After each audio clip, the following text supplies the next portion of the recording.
Hello friends, welcome back to my YouTube channel. आज हम देखेंगे एनसीईआरटी क्लास 6 हिस्ट्री का second chapter on the trail of earliest people. The earliest people why they were on the move. इस चैप्टर में बताया गया है कि अर्लीस्ट पीपल के बारे में, आदि मानव के बारे में। तो इसमें बताया गया है कि मेनली देवर हंटर गैदरर, वो लोग शिकार करते थे, फल फल को कलेक्ट करते थे ताकि उनका खाना मिल सके। अब इसमें बोला गया है कि हंटर गैदरर क्यों एक जगह से दूसरे जगह मूव करते थे। तो फर्स्ट रीजन दिया गया है कि अगर वो एक जगह पर ज़्यादा टाइम के लिए रह जाते तो ज़्यादातर जो बिग एनिमल था उनसे उन्हें खतरा होता है। सेकेंड रीजन दिया गया है कि एनिमल एक जगह नहीं रहता है, तो अगर हमको हंटिंग करना है एनिमल का तो हमें भी एनिमल के साथ मूव करना पड़ेगा। तीसरा रीजन दिया गया है कि जो भी प्लांट और ट्री होता है डिफरेंट सीजन में डिफरेंट फ्रूट्स और ये सब मतलब ईटिंग जो भी मटेरियल होता है वो देता है। फोर्थ में दिया गया है कि people plant and animal need water to survive. तो कुछ जैसे रिवर्स होता है जो जिसमें पानी पूरे साल रहता है और कुछ रिवर होता है जो सीजनल होता है, तो वैसे में भी हंटर गैदर को मूव करना पड़ता है। अब बोल रहा है कि हमें इनके बारे में पता कैसे चला, हंटर गैदर के बारे में। तो हमें पता चलता है कि उनके द्वारा जो स्टोन टूल्स बनाया गया था उनसे हमें पता चला हंटर गैदर के बारे में। जैसे कि जो टूल बनता था उसका काम होता था मीट को काटना या फिर एनिमल स्किन का यूज करना, फल को काटना या फिर रूट को काटना। अब एक सुटेबल प्लेस भी चाहिए रहने के लिए।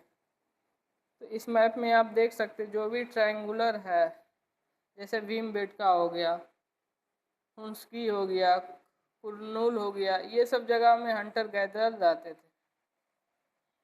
और जहाँ स्टोन टूल बनाया जाता था उस साइड को बोला जाता था फैक्ट्री साइट्स। अब स्टोन टूल्स बनाने का दो मेथड्स था। पहला तो स्टोन के ऊपर स्टोन रख के स्टोन टूल बनाया जाता, दूसरा था कि प्रेशर के थ्रू फ्लेकिंग करना और उससे जो स्टोन टूल बनता था। अब हमें फायर के बारे में कैसे पता चला, तो फायर के बारे में मेनली कुरनूल में जो आंध्र प्रदेश में एक केव है उसमें कुछ एसेस मिला, एसेस मिलने का प्रमाण मिला, तो वहाँ आग होने का वो एविडेंस मिला। अब हमारा जो इन्वायरमेंट अभी का है वो कैसे चेंज हुआ पास्ट में। 12,000 साल पहले क्या था कि एक मेजर शिफ्ट हुआ वर्ल्ड का क्लाइमेट में। क्या हुआ कि रिलेटिवली वार्म कंडीशन हो गया। इससे क्या हुआ कि ग्रासलैंड हुआ, ग्रासलैंड होने के बाद क्या हुआ, फिर बहुत सारा एनिमल्स हुआ, फिर एनिमल के बाद फिर उसका हंटिंग हुआ और एनिमल के साथ में ग्रेन बियरिंग ग्रासेस भी हुआ, जैसे कि वीट हो गया, बार्ले हो गया, राइस हो गया, डिफरेंट पार्ट में ये सब ग्रो होने लग गया। अब जो स्टोन एज है उसे 3 पार्ट में डिवाइड किया गया है। फर्स्ट डिवीजन जो है पैलियोलिथिक, पैलियो का मतलब होता है ओल्ड और लिथोस का मतलब होता है स्टोन। तो पैलियोलिथिक जो है 2 मिलियन ईयर से लेके 12,000 साल तक पैलियोलिथिक बोला जाता है। और पैलियोलिथिक में भी lower Palaeolithic, upper and middle Palaeolithic में डिवाइड किया गया है पैलियोलिथिक को। और जब से इन्वायरमेंटल चेंज स्टार्ट हुआ मतलब 12,000 साल से लेके 10,000 साल तक के टाइम पीरियड को मेसोलिथिक बोला जाता है। और इस समय जो स्टोन टूल यूज हुआ था वो माइक्रोलिथ हुआ करता था। उसके बाद 10,000 साल के बाद जो भी डेवलपमेंट हुआ हिस्ट्री में स्टोन एज में, उसे नियोलिथिक बोला जाता है, न्यू स्टोन एज। अब जो रॉक पेंटिंग्स था वो हमें क्या बताता है, तो ये पेंटिंग हमें वाइल्ड एनिमल के बारे में बताता है, कैसे उसका हंटिंग किया जाता था। अब जो ऑस्ट्रिच होता है उसका एग इंडिया में ज़्यादातर महाराष्ट्र के रीजन में पाया गया।